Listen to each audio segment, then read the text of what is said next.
Good morning to all. Once again, welcome back to Digital Learning Department of Collegiate Education. I am Smita, working as Assistant Professor of Commerce at Government First Grade College for Women, Tumkur. Dear students, in this video, I am explaining about the topic the Environment Protection Act 1986, important definitions and power of central government. This topic comes under the paper entitled Business Law, which is prescribed for the 6th SEM BCom. ಪ್ರಿಯ ವಿದ್ಯಾರ್ಥಿಗಳೇ, ಈ ವಿಡಿಯೋದಲ್ಲಿ ನಾನು environment protection act ಅಂತ ನಾವು ಹೇಳ್ತೀವಿ, ಪರಿಸರ ಸಂರಕ್ಷಣಾ ಕಾಯ್ದೆ 1986. ಇದರಲ್ಲಿ ಬರತಕ್ಕಂತ ಒಂದು ಪ್ರಮುಖವಾದ ಅಂಶಗಳಿಗೆ ವ್ಯಾಖ್ಯಾನ ಮತ್ತು ಕೇಂದ್ರ ಸರ್ಕಾರದ ಒಂದು ಅಧಿಕಾರದ ಬಗ್ಗೆ ವಿವರಣೆಯನ್ನು ಕೊಡ್ತಾ ಇದ್ದೀನಿ. ದ ಎನ್ವೈರನ್ಮೆಂಟ್ ಪ್ರೊಟೆಕ್ಷನ್ ಆಕ್ಟ್ 1986 ಅಂತ ನಾವು ಹೇಳ್ತೀವಿ. ಇದಕ್ಕೆ ಒಂದು ಇಂಟ್ರೊಡಕ್ಷನ್ ಅನ್ನ ಹೇಳೋದಾದ್ರೆ, ನಾವು ಇಲ್ಲಿ ಪೀಠಿಕೆಯ ಬಗ್ಗೆ ಹೇಳೋದಾದ್ರೆ, the environment protection act 1986 is a new piece of legislation enacted by the government of India after the Bhopal tragedy, Article 253 of the Indian Constitution. ನಮ್ಗೆ ಎಲ್ಲರಿಗೂ ಗೊತ್ತಿರೋ ಹಾಗೆ ಈ ಎನ್ವೈರನ್ಮೆಂಟ್ ಪ್ರೊಟೆಕ್ಷನ್ ಆಕ್ಟ್ 1986 ಅನ್ನೋದು ಮೇನ್ ಆಗಿ ಅವಾಗ ಒಂದು ಕಾಯ್ದೆ ಎಸ್ಟಾಬ್ಲಿಷ್ ಮಾಡಿದ್ರು ಅಂದ್ರೆ, ಏನೋ ಒಂದು ಭೂಪಾಲ್ ಟ್ರಾಜಿಡಿ ಆಯ್ತು ಅಂದ್ರೆ, ಭೂಪಾಲ್ ಟ್ರಾಜಿಡಿ ಆದ ನಂತರ 1984ರಲ್ಲಿ ಈ ಭೂಪಾಲ್ ಟ್ರಾಜಿಡಿ ಅಂತ ಹೇಳಾಯ್ತು. ಡಿಸೆಂಬರ್ 2 ಅಲ್ಲಿ ಈ ಭೂಪಾಲ್ ಅಲ್ಲಿ ಆದಂತಹ ಒಂದು ದುರಂತದಿಂದ ನೆಕ್ಸ್ಟ್ ಯಾವುದೇ ರೀತಿಯ ಎನ್ವೈರನ್ಮೆಂಟ್ ಈ ರೀತಿಯಾದ ಘಟನೆಗಳನ್ನ ಆಗ್ಬಾರ್ದು ಅನ್ನೋ ಉದ್ದೇಶದಿಂದ 1986ರಲ್ಲಿ ಈ ಒಂದು ಪರಿಸರ ರಕ್ಷಣಾ ಕಾಯ್ದೆಯನ್ನ ಎಸ್ಟಾಬ್ಲಿಷ್ ಮಾಡಿದ್ರು. ಯಾಕೆಂದ್ರೆ ನಿಮ್ಗೆಲ್ಲರಿಗೂ ಗೊತ್ತಿದ್ದಂತೆ ಆ ಒಂದು ಸಂದರ್ಭದಲ್ಲಿ ಭೂಪಾಲ್ ಟ್ರಾಜಿಡಿ ಆದಂತಹ ಸಂದರ್ಭದಲ್ಲಿ ಹೆಚ್ಚು ಕಮ್ಮಿ ಒಂದು 15,000ಕ್ಕೂ ಹೆಚ್ಚು ಜನ ಮರಣವನ್ನು ಹೊಂದ್ತಾರೆ. ಮತ್ತೆ ಸುಮಾರು ಜನ, ಲಕ್ಷಾಂತರ ಜನ ಅದರಿಂದ ಈಗಲೂ ಒಂದು ನೋವನ್ನು ಅನುಭವಿಸ್ತಾ ಇದ್ದಾರೆ. ಶ್ವಾಸಕೋಶದ ಅನೇಕ ಸಮಸ್ಯೆಗಳನ್ನು ಅವರು ಅನುಭವಿಸುವ ರೀತಿಯಲ್ಲಾಯ್ತು. ಅಂದ್ರೆ ಆ ಒಂದು ಸಂದರ್ಭದಲ್ಲಿ ಏನೋ ಒಂದು ಗ್ಯಾಸ್ ಲೀಕ್ ಆಯ್ತು, ಅದರಿಂದ ಸುಮಾರು ಜನ ಸಾವನ್ನು ಒಪ್ಪಿದ್ರು. ಮತ್ತೆ ಎಷ್ಟೋ ಜನಕ್ಕೆ ಒಂದು ಕಾಯಿಲೆಗಳು ಅಂತ ಹೇಳ್ತಾರಲ್ಲ, ಕಾಯಿಲೆಗಳು ಬಂದು ಸುಮಾರು ನರಳಾಟವನ್ನು ಆಯ್ತು ಒಂದು. ಹಾಗಾಗಿ ಅಂತ ಒಂದು ಘಟನೆಗಳು ಆಗಬಾರ್ದು ಅನ್ನೋ ಉದ್ದೇಶದಿಂದ ಈ ಒಂದು ಎನ್ವೈರನ್ಮೆಂಟ್ ಪ್ರೊಟೆಕ್ಷನ್ ಆಕ್ಟ್ ಅನ್ನ 1986 ಅಲ್ಲಿ ಎಸ್ಟಾಬ್ಲಿಷ್ ಮಾಡಿದ್ರು. ಹಾಗಾಗಿ the purpose of the act is to protect and improve the human environment and to prevent hazardous to human beings, animals, plants and property. ಹಾಗೆ ಇದರ ಒಂದು ಮುಖ್ಯ ಒಂದು ಉದ್ದೇಶ ಏನಪ್ಪಾ, ಇದರ ಒಂದು ಪರ್ಪಸ್ ಅದು ಎನ್ವೈರನ್ಮೆಂಟ್ ಪ್ರೊಟೆಕ್ಷನ್ ಆಕ್ಟ್ ಯಾಕೆ ಎಸ್ಟಾಬ್ಲಿಷ್ ಮಾಡೋದು ಅಂದ್ರೆ, ಏನು ಒಬ್ಬ ಹ್ಯೂಮನ್ ಬೀಯಿಂಗ್ ಏನಿದೆ, ಒಂದು ಮನುಷ್ಯನಿಗೆ ಯಾವುದೇ ರೀತಿಯ ಸಮಸ್ಯೆಗಳು ಆಗ್ಬಾರ್ದು. ಅಂದ್ರೆ ಪರಿಸರವನ್ನು ಹಾಳು ಮಾಡೋದ್ರಿಂದ ಯಾವುದೇ ರೀತಿಯ ಸಮಸ್ಯೆಗಳು ಆಗ್ಬಾರ್ದು. ಮತ್ತೆ ಅಜಾಡಿಯಸ್ ಪ್ರಿವೆಂಟ್ ಅಜಾಡಿಯಸ್ ಅಂತ ಹೇಳ್ತಿದ್ರೆ, ಅಪಾಯಕಾರಿಯಿಂದ ಮನುಷ್ಯರನ್ನ ಮತ್ತೆ ಈ ಪ್ರಾಣಿಗಳನ್ನ ಹಾಗೂ ಗಿಡಗಳನ್ನ ಒಂದು ಸಂರಕ್ಷಣೆ ಮಾಡಬೇಕು ಅನ್ನೋ ಒಂದು ಉದ್ದೇಶದಿಂದ ಈ ಒಂದು ಎನ್ವೈರನ್ಮೆಂಟ್ ಪ್ರೊಟೆಕ್ಷನ್ ಆಕ್ಟ್ 1986 ಸೊ ಇದರಲ್ಲಿ ಇಂಪಾರ್ಟೆಂಟ್ ಡೆಫಿನೇಷನ್ಸ್ ಅನ್ನ ನೋಡೋದಾದ್ರೆ, ಮೇನ್ ಆಗಿ ಎನ್ವೈರನ್ಮೆಂಟ್ ಅಂತ ಹೇಳ್ತೀವಿ ನೋಡಿ. ಇದು ಆಲ್ರೆಡಿ ನಿಮ್ಗೆ ಎಲ್ಲರಿಗೂ ಗೊತ್ತು. ಅದು ಎನ್ವೈರನ್ಮೆಂಟ್ ಅಂದ್ರೆ ಏನು ಅಂತೇಳಿ, ದಟ್ ಈಸ್ ಪರಿಸರ ಅಂತ ನಾವೇನು ಹೇಳ್ತೀವಲ್ಲ. It includes water, air and land and the interrelationship which exists among and between water, air and land and human beings, other living creature, plants, microorganisms and property. ನಿಮಗೆ ಎಲ್ಲರಿಗೂ ಗೊತ್ತಿರೋ ಹಾಗೇನೆ ಎನ್ವೈರನ್ಮೆಂಟ್ ಅಂದ್ರೆ ನಮ್ಮ ಸುತ್ತಮುತ್ತಲ ಇರ್ತಕ್ಕಂಥ ನೋಡಿ, ವಾಟರ್, ಏರ್ ಅಂತ ಹೇಳ್ತೀವಿ, ಗಾಳಿ ಇರ್ಬೋದು, ನೀರ್ ಇರ್ಬೋದು, ಅಥವಾ ನಮ್ಮ ಭೂಮಿ ಇರ್ಬೋದು, ಮತ್ತೆ ಅದರ ಜೊತೆಯಲ್ಲಿ ಇರ್ತಕ್ಕಂಥ ಒಂದು ಇಂಟರ್ ರಿಲೇಶನ್ಶಿಪ್ ಅಂತ ಹೇಳ್ತೀವಿ. ಯಾಕೆಂದ್ರೆ ಇವತ್ತು ನೋಡಿ, ನಮಗೆ ಪ್ರತಿಯೊಬ್ಬ ಮನುಷ್ಯನ್ಗೂ ಇಷ್ಟು ಮೈನು ಇರ್ಲೇಬೇಕು ಅಲ್ವಾ. ನಾವು ಜೀವನ ಮಾಡೋದಕ್ಕೆ ಆಗೋದಿಲ್ಲ ನೋಡಿ. ವಾಟರ್ ಇಲ್ಲ ಅಂದ್ರೂ ನಾವು ಜೀವನ ಮಾಡೋಕ್ಕಾಗೋದಿಲ್ಲ. ಈ ಕಡೆ ಒಳ್ಳೆಯ ಗಾಳಿ ಇಲ್ಲ ಅಂದ್ರೂ ಸಹ ನಾವು ಜೀವನ ಮಾಡೋಕ್ಕಾಗೋದಿಲ್ಲ. ಭೂಮಿನೂ ಅಷ್ಟೇ, ಭೂಮಿ ಕಲುಷಿತವಾಗಬಾರ್ದು. ಹಾಗಾಗಿ ಇದೆಲ್ಲ ನಾವು ಒಂದಕ್ಕೊಂದು ಒಂದು ಸಂಬಂಧವನ್ನು ಹೊಂದಿರುತ್ತೆ, ಇಂಟರ್ ರಿಲೇಶನ್ಶಿಪ್ ಅನ್ನ ಇರುತ್ತೆ.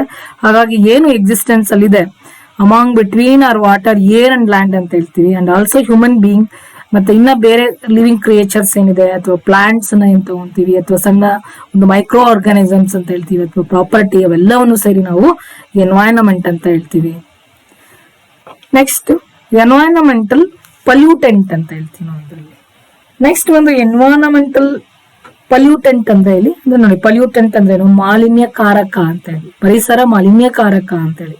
Means any solid, liquid or gaseous substance present in such concentration as may be or tend to be injurious to environment ಅಂತ ಹೇಳ್ತೀವಿ. ಅಂದ್ರೆ ಏನೋ ಒಂದು ಪರಿಸರಕ್ಕೆ ತೊಂದರೆಯನ್ನು ಉಂಟು ಮಾಡ್ತಕ್ಕಂಥ ಯಾವುದೇ ರೀತಿಯ ಒಂದು ಮಾಲಿನ್ಯಕಾರಕ ಅಂತ ಹೇಳ್ತೀವಿ. ಅದಕ್ಕೆ ನೋಡಿ, ಇದು ಸಾಲಿಡ್, ಒಂದು ಗಟ್ಟಿ ಆಗಿರ್ಬೋದು ಅಥವಾ ಲಿಕ್ವಿಡ್ ಆಗಿರ್ಬೋದು ಅಥವಾ ಗ್ಯಾಸ್ ರೀತಿಯಲ್ಲಾದ್ರೂ ಇರ್ಬೋದು, ಯಾವುದೇ ಒಂದು ವಸ್ತು present in such concentration as may be or tend to be injurious to environment. ಅಂದ್ರೆ ಅದರಿಂದ ಏನೋ ಒಂದು ಪರಿಸರಕ್ಕೆ ಮಾಲಿನ್ಯವನ್ನು ಉಂಟು ಮಾಡುತ್ತೆ, ಪರಿಸರಕ್ಕೆ ತೊಂದರೆಯನ್ನು ಉಂಟು ಮಾಡುತ್ತೆ, ಅಂದದಕ್ಕೆ ನಾವು ಎನ್ವೈರನ್ಮೆಂಟಲ್ ಪಲ್ಯೂಟೆಂಟ್ ಅಂತ ಹೇಳ್ತೀವಿ.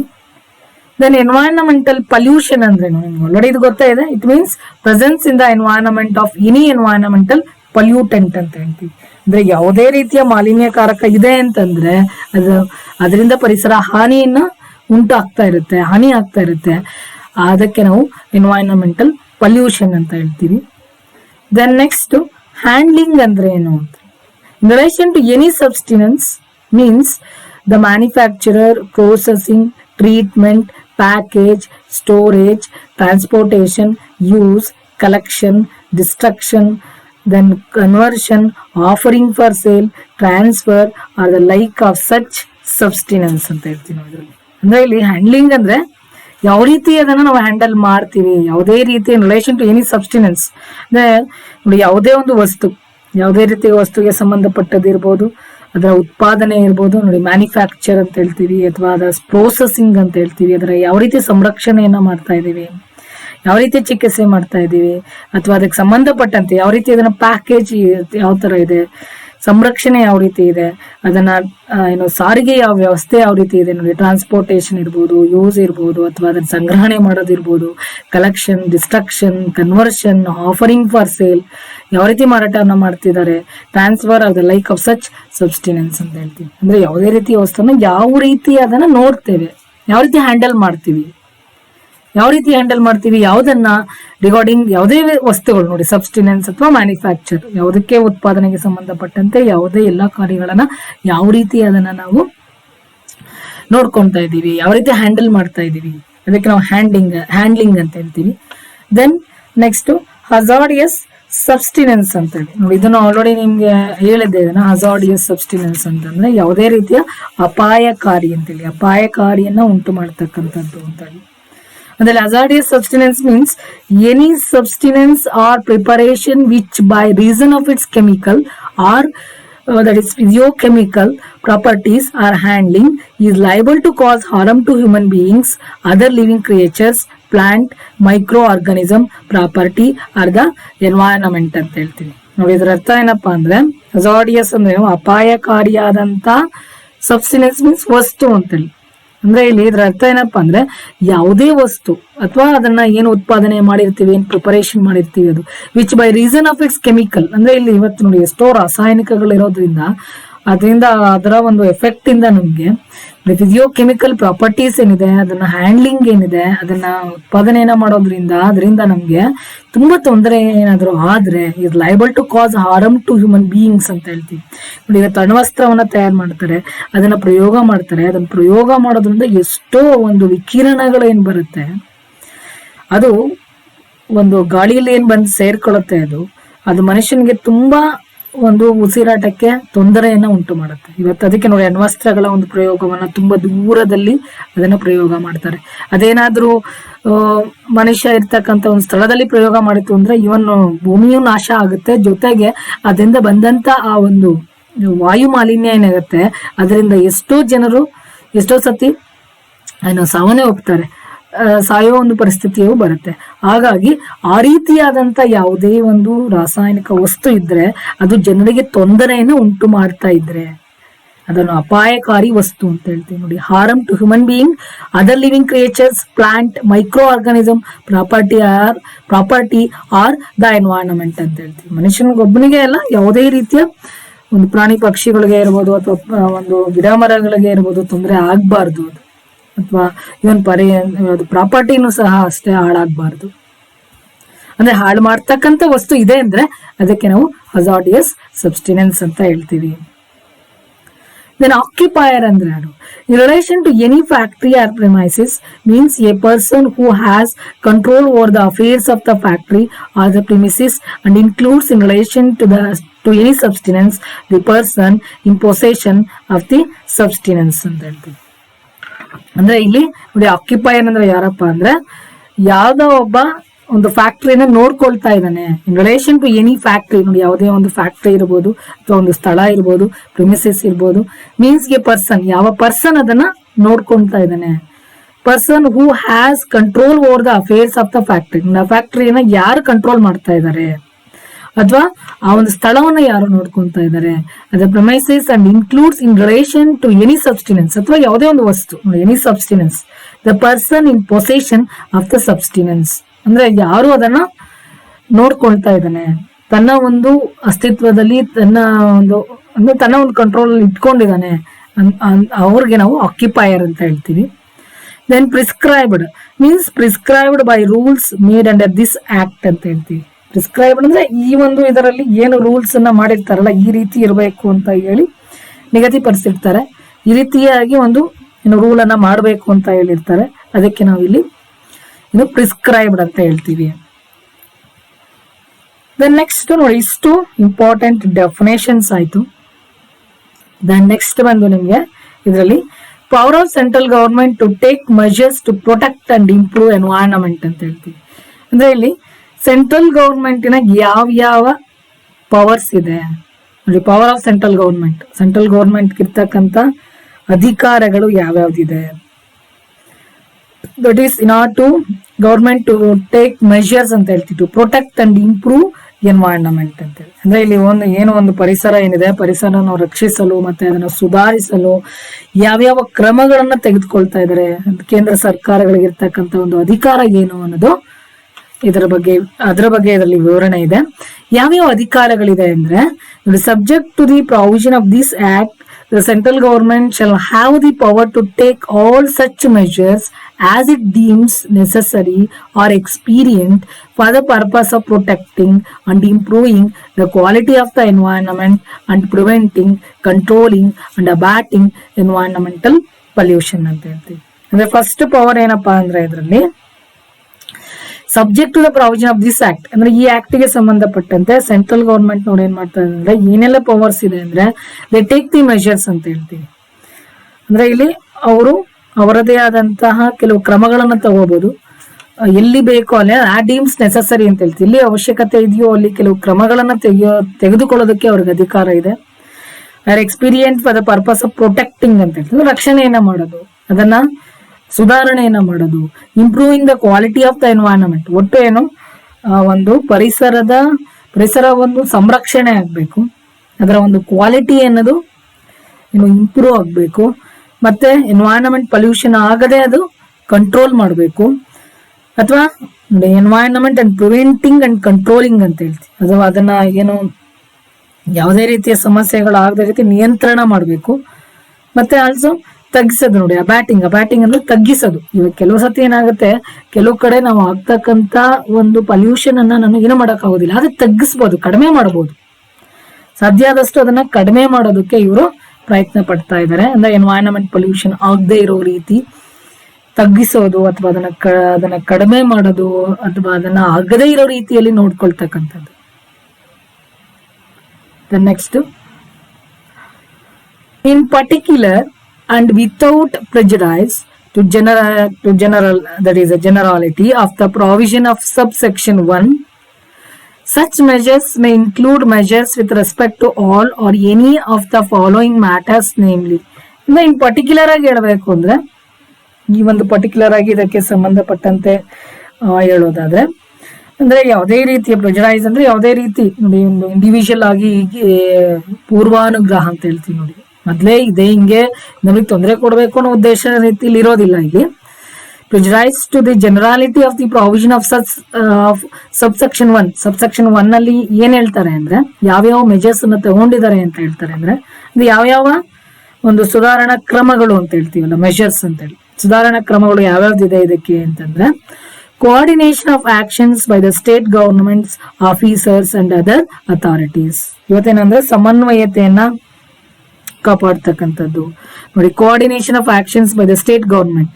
ಇವತ್ತೇನು ಸ್ಟೇಟ್ ಗೌರ್ಮೆಂಟ್ನವ್ರು ಏನಿದ್ದಾರೆ, ಸ್ಟೇಟ್ ಗೌರ್ಮೆಂಟ್ನವರು ಕೆಲವು ಪರಿಸರವನ್ನ ರಕ್ಷಣೆಯನ್ನ ಮಾಡಬೇಕು ಅಂತೇಳಿ ಅನೇಕ ರೀತಿಯ ಕೆಲವು ಕ್ರಮಗಳನ್ನ ಕೈಗೊಂಡಿರ್ತಾರೆ. ಅದಕ್ಕೆ ಇವರು ಸಮನ್ವಯತೆಗೊಳಿಸೋದು ಅಂದ್ರೆ ಅದಕ್ಕೆ ಸಹಾಯವನ್ನ ನೀಡೋದು. ಯಾಕೆಂದ್ರೆ ಇವತ್ತು state government and central government ಅಂತ ಹೇಳ್ತೀವಿ, ಇಬ್ಬರ ಒಂದು ಕರ್ತವ್ಯವಾಗಿದೆ ಪರಿಸರವನ್ನ ರಕ್ಷಣೆ ಮಾಡಬೇಕು ಅನ್ನೋದೇನಿದೆ. Both state as well as an central government ಇವರಿಬ್ಬರದು ಸಹ ಕರ್ತವ್ಯ ಆಗಿರುತ್ತೆ. ಹಾಗಾಗಿ ಸೆಂಟ್ರಲ್ ಗೌರ್ಮೆಂಟಿನ ಒಂದು ಮೇನ್ ಇಂಪಾರ್ಟೆಂಟ್ ಇರ್ತಕ್ಕಂಥ ಇವರ ಒಂದು ಕರ್ತವ್ಯ ಏನಾಗಿದೆ ಅಂದ್ರೆ ಇವರು ಒಂದು ಸ್ಟೇಟ್ ಗೌರ್ಮೆಂಟ್ ಜೊತೆ ಸಹಕಾರವನ್ನ ನೀಡ್ತಾರೆ. ಅವ್ರಿಗೆ ಏನು ಆಫೀಸರ್ಸ್ ಏನಿರ್ತಾರೆ ಅಥವಾ ಬೇರೆ ಅಥಾರಿಟೀಸ್ ಏನಿರ್ತಾರೆ ಅವರಿಗೆ ಒಂದು ಸಮನ್ವಯತೆಯನ್ನ ಅಥವಾ ಅವರಿಗೆ ಸಹಕಾರವನ್ನ ನೀಡೋದು. ಏನಕ್ಕೆ? ಈ ಪರಿಸರವನ್ನ ರಕ್ಷಣೆ ಮಾಡೋದಕ್ಕೆ, ಪರಿಸರನ ಹಾಳು ಮಾಡೋದಕ್ಕಲ್ಲ, ಪರಿಸರನ ರಕ್ಷಣೆ ಮಾಡೋದಕ್ಕೆ. Then planning and execution of a nationwide program for the prevention, control and abatement of environmental pollution ಅಂತ ಹೇಳ್ತೀವಿ. ದೆನ್ ಪ್ಲಾನಿಂಗ್ ಅಂಡ್ ಎಕ್ಸಿಕ್ಯೂಷನ್, ಯೋಜನೆ ಮತ್ತು ಕಾರ್ಯಗತಗೊಳಿಸಬಹುದು ಅಂತೇಳಿ. ಯಾಕೆಂದ್ರೆ ಇವತ್ತು ನೋಡಿ, ಎಷ್ಟೋ ಪ್ಲಾನಿಂಗ್ ಮಾಡ್ತೀವಿ, ನಾವು ಎಕ್ಸಿಕ್ಯೂಷನ್ ಮಾಡೋದಿಲ್ಲ.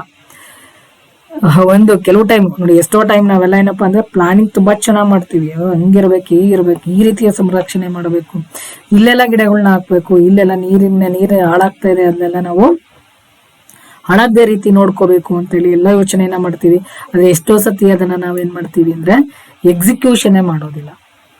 ಆ ತರ ಆಗ್ಬಾರ್ದು ಇಲ್ಲಿ. ಹಾಗಾಗಿ ಯೋಚನೆಯನ್ನ ಮಾಡೋದು, ಅದನ್ನ ಯಾವ ರೀತಿ ಕಾರ್ಯಗತಗೊಳಿಸ್ಬೇಕು ಅನ್ನೋದು. That is nationwide program. ಇಡೀ ಒಂದು ರಾಷ್ಟ್ರಾದ್ಯಂತ ಈ ಗಿಡಗಳ ಬಗ್ಗೆ ಅಂದ್ರೆ ಪರಿಸರವನ್ನ ರಕ್ಷಣೆಯನ್ನ ಮಾಡೋದ್ರ ಬಗ್ಗೆ ಅನೇಕ ರೀತಿಯ ಒಂದು ಕಾರ್ಯಕ್ರಮಗಳನ್ನ ಮಾಡ್ತಾ ಇದ್ದಾರೆ. ಯಾಕೆಂದ್ರೆ ಪ್ರಿವೆನ್ಷನ್ ಅಂತ ಹೇಳ್ತೀವಿ. ಯಾಕೆಂದ್ರೆ ಮೇನ್ ಇವತ್ತೇನಪ್ಪಾ ಅಂದ್ರೆ ತಡೆಗಟ್ಟೋದು ಅಲ್ವಾ, ಪರಿಸರ ಹಾಳಾಗದೆ ರೀತಿಯಲ್ಲಿ ತಡೆಗಟ್ಟತಕ್ಕಂಥದ್ದು, ಅದನ್ನ ನಿಯಂತ್ರಣವನ್ನ ಮಾಡ್ತಕ್ಕಂಥದ್ದು, ಮತ್ತೆ ಅದರ ಅಂದ್ರೆ ಆದಷ್ಟು ತಗ್ಸೋದು. ನೋಡಿ, ಅಬ್ಯಾಟ್ಮೆಂಟ್ ಆಫ್ ಎನ್ವೈರನ್ಮೆಂಟಲ್ ಪೊಲ್ಯೂಷನ್ ಅಂತ ಹೇಳ್ತೀವಿ. ಯಾಕೆಂದ್ರೆ ಇವತ್ತು ಮೈನ್ ನೋಡಿ, ಪರಿಸರ ಇತ್ತು ಅಂದ್ರೆ ನಾವು ಉಳಿಯೋದಕ್ಕೆ ಸಾಧ್ಯ ಆಗುತ್ತೆ. ಇವತ್ತು ನಾವು ಹಣವನ್ನ ಸಂಪಾದನೆ ಮಾಡಬೇಕು ಅನ್ನೋ ಉದ್ದೇಶದಿಂದ ಇವತ್ತು ಪರಿಸರವನ್ನ ನಾವು ಹಾಳು ಮಾಡ್ತಾ ಇದ್ದೀವಿ. ಆದ್ರೆ ಇವತ್ತು ನಮ್ಗೆ ಒಳ್ಳೆಯ ಒಂದು ಗಾಳಿ ಇಲ್ಲ ಅಂತಂದ್ರೆ, ಒಳ್ಳೆ ನೀರಿಲ್ಲ ಅಂದ್ರೆ ಇವತ್ತು ಮನುಷ್ಯ ಬರ್ತಾ ಅಂದ್ರೆ ಪರಿಸರ ಇದೇ ರೀತಿಯಾಗಿ ನಾವೇನಾದ್ರು ಹಾಳು ಮಾಡ್ಕೊಂತ ಹೋಯ್ತು ಅಂದ್ರೆ, ಯಾಕೆಂದ್ರೆ ಇವತ್ತು ಮೈನ್ ಇರೋದೇ ಮನುಷ್ಯ. ಇವತ್ತು ನೋಡಿ, ಏನು ಫ್ಯಾಕ್ಟ್ರಿ ಇಲ್ಲದೆ ಇದ್ರು ನಾವು ಬದುಕ್ಬೋದು, ಆದ್ರೆ ನಮ್ಗೆ ಮೈನ್ ಇರ್ತಕ್ಕಂಥದ್ದು ಏನಪ್ಪಾ ಅಂದ್ರೆ ಉಸಿರಾಟಕ್ಕೆ ಒಂದು ಉತ್ತಮವಾದ ಒಂದು ಗಾಳಿ ಇರಬೇಕು. ಅದಿಲ್ಲ ಅಂತಂದ್ರೆ, ಮತ್ತೆ ಕುಡಿಯೋದಕ್ಕೆ ನೀರಿಲ್ಲ ಅಂತಂದ್ರೆ ನಾವು ಬದುಕೋದಕ್ಕೆ ಸಾಧ್ಯ ಆಗೋದಿಲ್ಲ. ಇವತ್ತೇನಾಗಿದೆ, ಸುಮಾರು ಫ್ಯಾಕ್ಟ್ರಿ ಎಸ್ಟಾಬ್ಲಿಷ್ ಮಾಡಕ್ ತಪ್ಪಲ್ಲ, ಆದ್ರೆ ಅದರಿಂದ ಬಂದಂತ ಒಂದು ಕೆಮಿಕಲ್ ಏನಿದೆ ಅದನ್ನ ಸರಿಯಾದ ರೀತಿಯಲ್ಲಿ ಹ್ಯಾಂಡಲ್ ಮಾಡ್ಬೇಕು. ಅದನ್ನ ಏನ್ ಮಾಡ್ತಾರೆ, ಈ ನೀರ್ಗೆ ಬಿಟ್ಟು ಬಿಡ್ತಾರೆ, ಕೆಲವು ಸಮುದ್ರಗಳಿಗೆ ಬಿಟ್ಟು ಬಿಡ್ತಾರೆ. ಆ ಬಿಟ್ಟಂತ ಸಂದರ್ಭದಲ್ಲಿ ಏನಾಗುತ್ತೆ, ಆ ಕೆಮಿಕಲ್ ಇಂದ ಎಂಟೈರ್ ನೀರು ಹಾಳಾಗುತ್ತೆ. ಅದ್ರ ಜೊತೆಗೆ ಅಲ್ಲಿ ಇರ್ತಕ್ಕಂಥ ಜಲಚರ ಪ್ರಾಣಿಗಳೆಲ್ಲವೂ ಸಹ ಸತ್ತೋಗುತ್ತೆ. ನೋಡಿ, ಆ ರೀತಿಯಾಗಿ ಆಗ್ಬಾರ್ದು ಅಂತ ಹೇಳಿ ಅದನ್ನ ನಿಯಂತ್ರಣವನ್ನ ಮಾಡ್ತಾ ಇದ್ದಾರೆ. ಅದನ್ನ ಆದಷ್ಟು ತಗ್ಗಿಸೋದಕ್ಕೆ ಇವರು ಪ್ರಯತ್ನವನ್ನ ಮಾಡ್ತಾ ಇದ್ದಾರೆ. Then laying down standards for the quality of environment in its various aspects ಅಂತ ಹೇಳ್ತೀವಿ. ಮತ್ತೆ ಇಲ್ಲೇ ಏನಪ್ಪಾ ಮಾಡ್ತಿದ್ದಾರೆ ಅಂದ್ರೆ ನೆಕ್ಸ್ಟ್ ಕೆಲವು ಲೇಯಿಂಗ್ ಡೌನ್ ಸ್ಟ್ಯಾಂಡರ್ಡ್ಸ್ ಅಂದ್ರೆ ಹೀಗೆ ಇರಬೇಕು ಅಂತಕ್ಕಂಥದನ್ನ ಒಂದು ಸ್ಟ್ಯಾಂಡರ್ಡ್ಸ್ ಅನ್ನ ಫಿಕ್ಸ್ ಮಾಡ್ತಾ ಇದ್ದಾರೆ. ನೋಡಿ, for quality of environment in its various aspects ಅಂತ ಹೇಳ್ತೀವಿ. ಅಂದ್ರೆ ಎನ್ವೈರನ್ಮೆಂಟ್ ಕ್ವಾಲಿಟಿ ಹೀಗೆ ಇರಬೇಕು ಅಂತೇಳಿ. ಅದಕ್ಕೆ ನೋಡಿ, ಕೆಲವೆಲ್ಲ ನಾವು ಎಮಿಷನ್ ರಿಪೋರ್ಟ್ ಅಂತ ಹೇಳ್ತೀವಲ್ಲ, ಅಂದ್ರೆ ಇಲ್ಲಿ ಅವ್ರು ಯಾವುದೇ ರೀತಿಯ ಒಂದು ಫ್ಯಾಕ್ಟ್ರಿಗಳೇನಿದೆ ಹೊಗೆನ ಏನ್ ಬಿಡ್ತಾರೆ, ಅದರಿಂದ ಪರಿಸರಕ್ಕೆ ಹಾನಿ ಆಗ್ಬಾರ್ದು. ಅದಕ್ಕೆ ಅವ್ರು ಸ್ಟ್ಯಾಂಡರ್ಡ್ ಅನ್ನ ಫಿಕ್ಸ್ ಮಾಡ್ತಾರೆ. ನೋಡಿ, ಇಷ್ಟೇ ಇರಬೇಕು, ಇಷ್ಟೇ ರೀತಿಯಲ್ಲಿ ನೀವು ಕೆಮಿಕಲ್ಸ್ ನ ಯೂಸ್ ಮಾಡಬೇಕು. ಯಾಕೆಂದ್ರೆ ಬಿಯಾಂಡ್ ದ ಲಿಮಿಟೇಷನ್ ಅಂತ ಹೇಳ್ತೀವಿ. ಅಂದ್ರೆ ಕೆಲವು ಕೆಮಿಕಲ್ಸ್ ಏನಿದೆ ಅದು ಅಂತ ನಮಗೆ ಮನುಷ್ಯನಿಗಿರ್ಬೋದು ಅಥವಾ ಪ್ರಾಣಿಗಳಿಗಿರ್ಬೋದು ತೊಂದರೆಯನ್ನ ಉಂಟು ಮಾಡೋದಿಲ್ಲ. ಆದ್ರೆ ಬಿಯಾಂಡ್ ದಿ ಸರ್ಟನ್ ಲಿಮಿಟ್ ಮೀರಿ ಹೋದಂತ ಸಂದರ್ಭದಲ್ಲಿ ಏನಾಗುತ್ತೆ, ಅದು ಒಂದು ಪರಿಸರವನ್ನ ಹಾಳು ಮಾಡುತ್ತೆ.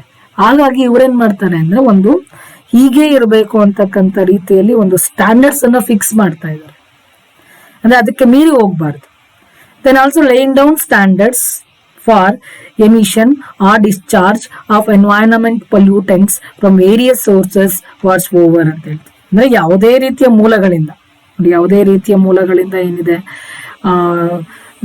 Lying down the standards for emission. Already ಹೇಳಿದೆ ನಿಮ್ಗೆ, ಅದೇನನ್ನ ಎಮಿಟ್ ಮಾಡ್ತಾ ಇದಾರೆ, ಅದು ಗಾಳಿ ಇರ್ಬೋದು ಅಥವಾ ಯಾವುದೇ ರೀತಿಯ ತ್ಯಾಜ್ಯವಾದಂತಹ ವಸ್ತುಗಳೇ ಇರ್ಬೋದು, ಅದು ಏನೋ ಒಂದು ಪರಿಸರಕ್ಕೆ ಏನು ಪಲ್ಯೂಟೆಂಟ್ಸ್ ಅಂತ ಹೇಳ್ತೀವಿ ನೋಡಿ. ಪಲ್ಯೂಟೆಂಟ್ಸ್ ಅಂದ ಸಂದರ್ಭದಲ್ಲಿ ಒಂದು ಪರಿಸರವನ್ನ ಹಾಳು ಮಾಡ್ತಕ್ಕಂಥ ವಸ್ತುಗಳು, ಬೇರೆ ಬೇರೆಯ ಒಂದು ಮೂಲಗಳಿಂದ ಏನೆಲ್ಲ ಇಚ್ಛೆ ಬರುತ್ತೆ, ಅದಕ್ಕೆ ಒಂದು ಇಷ್ಟೇ ಇರಬೇಕು, ಅದಕ್ಕಿಂತ ಜಾಸ್ತಿ ಇರಬಾರ್ದು ಅಂತಕ್ಕಂತಹ ಒಂದು ಸ್ಟ್ಯಾಂಡರ್ಡ್ಸ್ ಅನ್ನ ಇವರಲ್ಲಿ ಫಿಕ್ಸ್ ಮಾಡಿದ್ದಾರೆ. ಇಲ್ಲ ಅಂತಂದ್ರೆ ಇವತ್ತು ಇದನ್ನ ನಾವೇನಾದ್ರೂ ನಿಯಂತ್ರಣವನ್ನ ಮಾಡದೇ ಇದ್ರೆ ಪರಿಸರ ಇದೇ ರೀತಿಯಲ್ಲಿ ಹಾಳಾಗ್ತಾ ಹೋಯ್ತು ಅಂದ್ರೆ ಮನುಷ್ಯ ತನ್ನ ಒಂದು ಅಂದ್ರೆ ನೋಡಿ, ಇವತ್ತೆಲ್ಲಾ ಫ್ಯಾಕ್ಟ್ರಿನ ಎಸ್ಟಾಬ್ಲಿಷ್ ಮಾಡ್ಬಿಟ್ಟಿದೀವಿ ನಾವು. ಆದ್ರೆ ಮನುಷ್ಯನಿಗೆ ಬೇಕಾದಂತ ಮೂಲಭೂತವಾಗಿರ್ತಕ್ಕಂಥ ಏನು ವಾಟರ್ ಅನ್ನ ಹೇಳ್ತೀವಲ್ಲ, air and water and also in land, ಭೂಮಿ ಬೇಕು ಇವತ್ತು. ಭೂಮಿಯನ್ನು ಸಹ, ಯಾಕೆಂದ್ರೆ ಏನೆಲ್ಲ ಇವತ್ತು ಪೊಲ್ಯೂಷನ್ ಆಗ್ತಾ ಇದೆ, ಅದು ಇಂಡೈರೆಕ್ಟ್ ಆಗಿ ನೋಡಿ ಅರ್ಥಕ್ವಾಕ್ ಆಗೋದಕ್ಕೆ ಕಾರಣ ಆಗ್ತಾ ಇದೆ ಅಲ್ವಾ. ನಮ್ಗೆ ಗೊತ್ತಿಲ್ಲದೆ ಇವತ್ತು ಯಾಕೆಂದ್ರೆ ಭೂಮಿ ಮೇಲೆ ಎಷ್ಟು ಪ್ರೆಷರ್ ಹಾಕ್ಬೇಕು ಅಷ್ಟೇ ಹಾಕ್ಬೇಕು ನಾವು, ಅದಕ್ಕಿಂತ ಜಾಸ್ತಿ ನಾವು ಭೂಮಿಯನ್ನ ಅಗೆದು ಕೆಲವು ಖನಿಜಗಳು ಅದು ಇದು ತೆಗಿಬೇಕು ಅಂತೇಳಿ ಪೂರ್ತಿಯಾಗಿ ಭೂಮಿಯನ್ನ ಅಗಿತಾ ಇದ್ದಾರೆ. ಅದೇನಾಗ್ತಿದೆ ಅಂದ್ರೆ ಇಂಬ್ಯಾಲೆನ್ಸ್ ಆಗ್ತಾ ಇದೆ ನೋಡಿ. ಒಂದ್ ಕಡೆ ಕಲ್ಲಿದ್ದಲು ಗಣಿಗಳನ್ನು ತೆಗೆದು ಗಣಿ ಏನಿದೆ ಅಲ್ಲಿ ಭೂಮಿಯನ್ನ ಅಗದು ಅಲ್ಲೇ ಅಗೆಯೋದ್ರಿಂದ ಏನಾಗ್ತಿದೆ ಅಂದ್ರೆ ಭೂಮಿ ಇಂಬ್ಯಾಲೆನ್ಸ್ ಆಗುತ್ತೆ. ಸೊ ಇಂಬ್ಯಾಲೆನ್ಸ್ ಆದಾಗ ಏನಾಗುತ್ತೆ, ಅರ್ಥಕ್ವಾಕ್ಸ್ ಆಗುತ್ತೆ, ಮತ್ತೆ ಹೆಚ್ಚಿನ ಭಾರವನ್ನ ಹಾಕತಕ್ಕಂಥದ್ದು ಅಲ್ವಾ. ಎಷ್ಟು ಗಗನಚುಂಬಿ ಬಿಲ್ಡಿಂಗ್ಸ್ ಅಂತ ಏನ್ ಹೇಳ್ತೀವಲ್ಲ, ಆ ಬಿಲ್ಡಿಂಗ್ ಅನ್ನ ನಾವು ಕಟ್ತೀವಿ, ಅದರಿಂದ ಏನಾಗುತ್ತೆ ಬರ್ತಾ ಯಾಕೆಂದ್ರೆ ಒಂದು ಭೂಮಿ ಏನಿದೆ, ಭೂಮಿಗೂ ಸಹ ಒಂದು ಲಿಮಿಟೇಷನ್ ಇರುತ್ತೆ. ಅದನ್ನ ತಡೆಯೋದಕ್ಕೆ, ಭಾರವನ್ನ ತಡೆಯೋದಕ್ಕೆ, ಅದು ಎಷ್ಟು ತಡೆಯೋದಕ್ಕೆ ಸಾಧ್ಯ, ಆದ್ರೆ ಅದು ಒಂದು ಯಾವುದೇ ಒಂದು ಲಿಮಿಟ್ ಮೀರಿ ಹೋದಂತ ಸಂದರ್ಭದಲ್ಲಿ ಅದನ್ನು ಸಹ ಏನು ಇವತ್ತು ಅರ್ಥಕ್ವಾಕ್ ಆಗೋದಕ್ಕೆ ಕಾರಣ ಆಗ್ತಾ ಇದೆ. ಮತ್ತೆ ಪರಿಸರ ಹಾಳಾಗ್ತಾ ಇದೆ. ಅಂದ್ರೆ ವಾಟ್ಸೆವರ್ ಅಂತ ಹೇಳ್ತೀವಿ ನೋಡಿ, ವಾಟ್ಸೆವರ್ ದಟ್ ಇಸ್ ಬೇರೆ ರೀತಿಯ ಮೂಲಗಳಿಂದ ಇವತ್ತು ಪರಿಸರ ಹಾಳಾಗಬಾರ್ದು ಅಂತ ಹೇಳಿ ಅದಕ್ಕೆ ಅವರು ಲಿಮಿಟೇಷನ್ಸ್ ಅನ್ನ ಹಾಕ್ತಾ ಇದ್ದಾರೆ, ಸ್ಟ್ಯಾಂಡರ್ಡ್ಸ್ ಅನ್ನ ಫಿಕ್ಸ್ ಮಾಡ್ತಾ ಇದ್ದಾರೆ. Then next, provided that different standards for emission or discharge may be laid down under this class from different sources having regard to the quality or composition of the emission or discharge of environmental pollutants from such sources ಅಂತ ಹೇಳ್ತೀವಿ. ಅಂದ್ರೆ ಇದನ್ನು ಅಷ್ಟೇ, ಅಂದ್ರೆ ಇವತ್ತು ಏನು ಅಂದ್ರೆ ಇಲ್ಲಿ ಪ್ರೊವೈಡೆಡ್ ದಟ್ ಡಿಫರೆಂಟ್ ಸ್ಟ್ಯಾಂಡರ್ಡ್ಸ್, ಬೇರೆ ಬೇರೆ ರೀತಿಯ ಸ್ಟ್ಯಾಂಡರ್ಡ್ಸ್ ಅನ್ನ ಇಲ್ಲಿ ಅಂದ್ರೆ ಅವಾಗ್ಲೇ ನಿಮ್ಗೆ ಆಲ್ರೆಡಿ ಹೇಳ್ದೆ ನೋಡಿ. ಒಟ್ಟು ಏನಪ್ಪಾ ಅಂದ್ರೆ ಏನು ಆ ಒಂದು ಫ್ಯಾಕ್ಟ್ರಿಯವರು ಈಚೆ ಬಿಡ್ತಕ್ಕಂತ ಯಾವುದೇ ಒಂದು ಕೆಮಿಕಲ್ ನೋಡಿ, ಕೆಮಿಕಲ್ ಇರ್ಬೋದು ಅಥವಾ ಏನೋ ನೀರೇ ಇರ್ಬೋದು, ನೀರೇನು ಈಚೆ ಬಿಡ್ತಾ ಇದಾರೆ, ಗಾಳಿ ಏನು ಈಚೆ ಬಿಡ್ತಿದ್ದಾರೆ ನೋಡಿ, ಎಮಿಷನ್ ಡಿಸ್ಚಾರ್ಜ್ ಮೇ ಬಿ ಯಾವ what ever it may be ಅಂತ ಹೇಳ್ತೀವಿ ನೋಡಿ. ಅದಕ್ಕೆ ಒಂದು ಸ್ಟ್ಯಾಂಡರ್ಡ್ಸ್ ಅನ್ನ ಫಿಕ್ಸ್ ಮಾಡ್ತಾರೆ ಈ ಒಂದು ಕ್ಲಾಸ್ ಅಲ್ಲಿ. ಅಂದ್ರೆ ಅದರ ಸೋರ್ಸಸ್ ಏನಿದೆ, ಅಂದ್ರೆ ಮೂಲ ಏನಿದೆ, ಆ ಮೂಲಕ್ಕೆ ಹೀಗೆ ಇರಬೇಕು ಅಂತ ಹೇಳಿ regarding to the quality or composition ಅಂತ ಹೇಳ್ತೀವಿ ನಾವು. ಅಂದ್ರೆ ಅದರ ಸಂಯೋಜನೆ, composition of emission or discharge of environmental pollutants ಅಂತ ಹೇಳ್ತೀವಿ. ಅಂದ್ರೆ ಪರಿಸರವನ್ನ ನಾಶ ಮಾಡಕ್ಕೆ ಇರ್ತಕ್ಕಂತ ಒಂದು ವಸ್ತುಗಳೇನಿದೆ, ಆ ವಸ್ತುಗಳು ಇಷ್ಟೇ ಇರಬೇಕು, ಹೀಗೆ ಇರಬೇಕು ಅನ್ನತಕ್ಕಂಥದ್ದನ್ನ ಏನು ಇವರು ಪ್ರಿಸ್ಕ್ರೈಬ್ ಮಾಡ್ತಾರೆ, ಅದಕ್ಕೆ ನಾವು ಸ್ಟ್ಯಾಂಡರ್ಡ್ಸ್ ಅಂತ ಹೇಳ್ತೀವಿ. Then next, then restrictions of areas in which any industries, operations or process or class of industries, operations or process shall not be carried out or shall be carried out subject to certain safeguards. ಏನಾಗುತ್ತೆ ಅಂದ್ರೆ restrictions ಅನ್ನ ಹಾಕಿದ್ದಾರೆ. ಅಂದ್ರೆ ಏನು ನೋಡಿ, ಇವತ್ತು industries ಇರಬಹುದು ಅಥವಾ ಕೈಗಾರಿಕೆಗಳು ಅಥವಾ ಅದರ ಆಪರೇಷನ್ಸ್ ಎಲ್ಲೆಲ್ಲಿ ಎಸ್ಟಾಬ್ಲಿಷ್ ಮಾಡಬೇಕು ಅನ್ನೋದಕ್ಕೆ ಒಂದು ಪ್ಲೇಸ್ ಅನ್ನ ಪ್ರಿಸ್ಕ್ರೈಬ್ ಮಾಡಿದ್ದಾರೆ. ಅಂದ್ರೆ ಅದರ ಪ್ರೋಸೆಸ್, ಅಂದ್ರೆ ಅದಕ್ಕೆ ಸಂಬಂಧಪಟ್ಟಂತೆ ಏನೋ ನಾವು ವಸ್ತುಗಳನ್ನ ತಯಾರಿ ಏನ್ ಮಾಡ್ತೀವಿ ಅಥವಾ ಕ್ಲಾಸ್ ಆಫ್ ಇಂಡಸ್ಟ್ರೀಸ್ ಅಂತ ಹೇಳ್ತೀವಿ. ಅಂದ್ರೆ ಕೆಲವು ಇಂಡಸ್ಟ್ರೀಸ್ ಅನ್ನ ಕೆಲವು ಕಡೆ ಕೆಲವು ಏರಿಯಾದಲ್ಲಿ ಎಸ್ಟಾಬ್ಲಿಷ್ ಮಾಡೋದಕ್ಕೆ ಅವಕಾಶ ಕೊಡೋದಿಲ್ಲ. Operations or process shall not be carried out or shall be carried out subject to certain safeguards. ಅಥವಾ ನಿಮ್ ಅಲ್ಲಿ ಇಂಥ ಒಂದು ಏರಿಯಾಗಳಲ್ಲಿ ನೀವು ಒಂದು ಇಂಡಸ್ಟ್ರೀಸ್ ಅನ್ನ ಎಸ್ಟಾಬ್ಲಿಷ್ ಮಾಡಲೇಬಾರದು ಅಥವಾ ಮಾಡಿದ್ರೆ ಕೆಲವು ರಿಸ್ಟ್ರಿಕ್ಷನ್ಸ್ ಅನ್ನ ಹಾಕ್ತಾರೆ.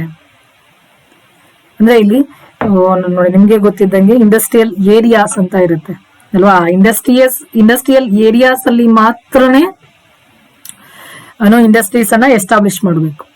ಬೇರೆ ಎಲ್ಲಾ ಏರಿಯಾಗಳಲ್ಲೂ ನೋಡಿ, ಎಲ್ಲಂದ್ರಲ್ಲೇ ಅಂದ್ರೆ ಇಲ್ಲಿ ಏನು ರೆಸಿಡೆನ್ಷಿಯಲ್ ಏರಿಯಾ ಅಂತ ಹೇಳ್ತೀವಿ ನೋಡಿ, ರೆಸಿಡೆನ್ಷಿಯಲ್ ಏರಿಯಾಗಳಲ್ಲಿ ಹೋಗ್ಬಿಟ್ಟು ನಾವು ಇಂಡಸ್ಟ್ರೀಸ್ ಅನ್ನ ಎಸ್ಟಾಬ್ಲಿಷ್ ಮಾಡೋದಕ್ಕೆ ಅವಕಾಶ ಕೊಡೋದಿಲ್ಲ.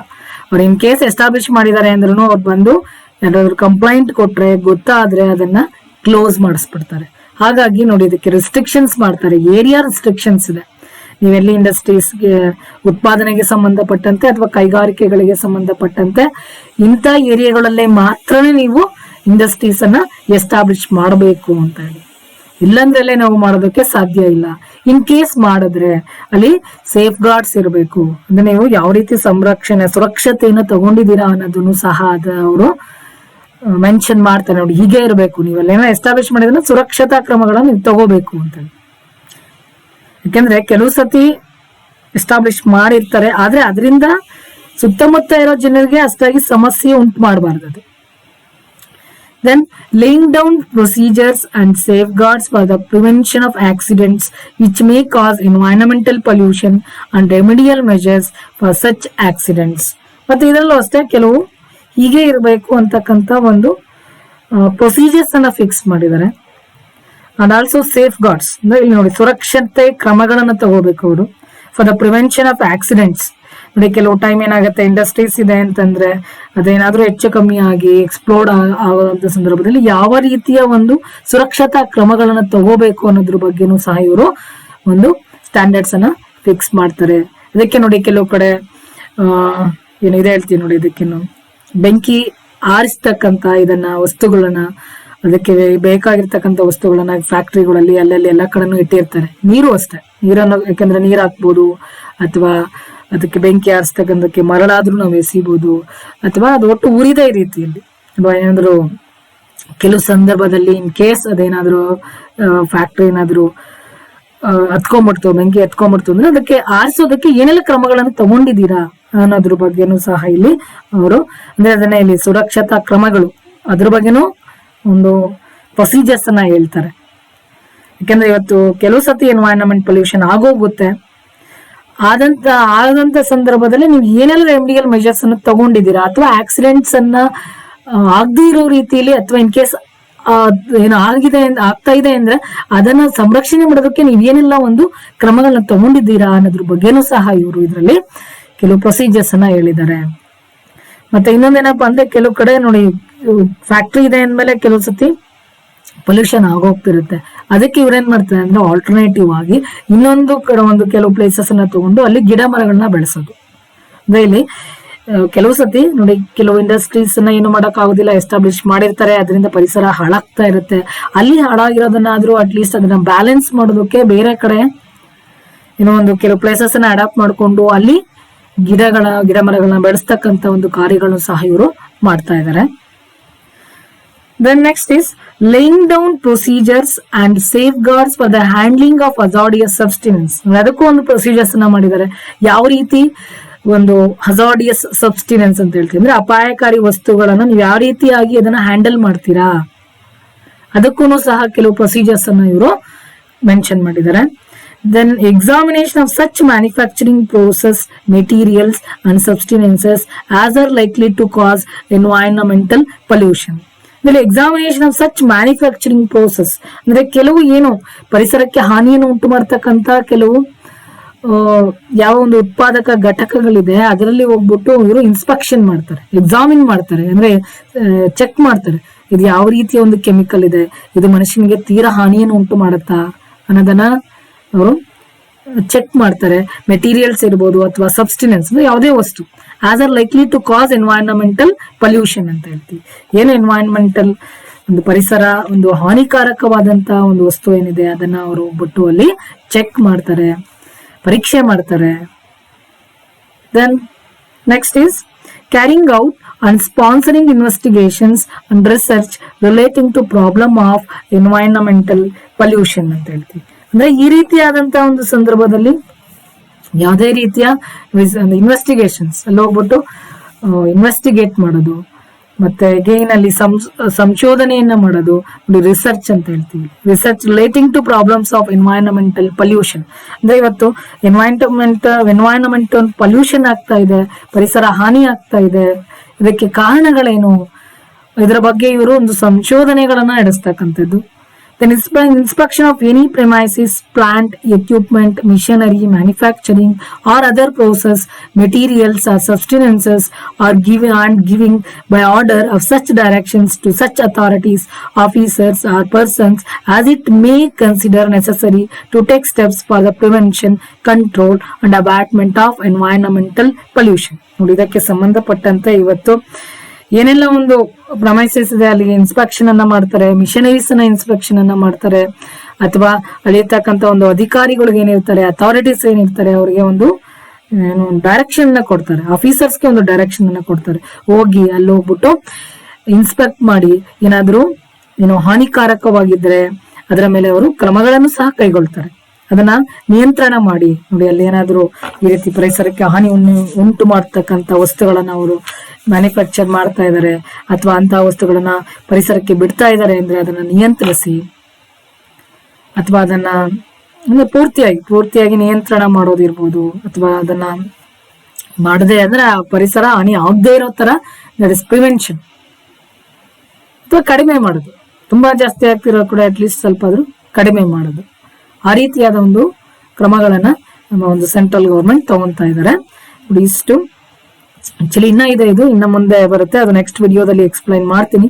ಯಾಕಂದ್ರೆ ಸೆಂಟ್ರಲ್ ಗೌರ್ಮೆಂಟ್ ಪವರ್ಸ್ ತಗೊಂಡಾಗ ತುಂಬಾನೇ ಇವರ ಒಂದು ಸುಮಾರು ಒಂದು ಕ್ರಮಗಳನ್ನ ಸೆಂಟ್ರಲ್ ಗೌರ್ಮೆಂಟ್ ಇವತ್ತು ತಗೊಂಡಿದ್ದಾರೆ ಪರಿಸರವನ್ನ ರಕ್ಷಣೆಯನ್ನ ಮಾಡೋದಕ್ಕೆ. ಅದನ್ನ ನಾನು ನೆಕ್ಸ್ಟ್ ವಿಡಿಯೋದಲ್ಲಿ ಎಕ್ಸ್ಪ್ಲನೇಷನ್ ಅನ್ನ ಕೊಡ್ತೀನಿ. ಓಕೆ, ಇಷ್ಟು ನಿಮ್ಗೆ ಅರ್ಥ ಆಗಿದೆ ಅಂತ ನಾನು ಭಾವಿಸ್ತಾ, ನಿಮ್ಗೆ ಏನಾದ್ರು ಡೌಟ್ಸ್ ಇದ್ರೆ ನೀವು ಯೂಟ್ಯೂಬ್ ಅಲ್ಲಿ ಕಾಮೆಂಟ್ ಮುಖಾಂತರವಾಗಿ ಕೇಳಿ. ಇದು ರೆಕಾರ್ಡೆಡ್ ವಿಡಿಯೋ ಒನ್ ವೇ ಆಗೋದು ಬೇಡ ಅಂತಕ್ಕಂಥದ್ದು ನನ್ನ ಉದ್ದೇಶ. ನಿಮ್ಮಲ್ಲಿ ಏನಾದರೂ ಡೌಟ್ಸ್ ಇದ್ದಲ್ಲಿ ನೀವು ಯೂಟ್ಯೂಬ್ ಅಲ್ಲಿ ಕಾಮೆಂಟ್ ಮುಖಾಂತರ ಕೇಳಿ ಅಂತ ನಾನು ನಿಮ್ಮಲ್ಲಿ ಕೇಳ್ತಾ, ಥ್ಯಾಂಕ್ ಯು.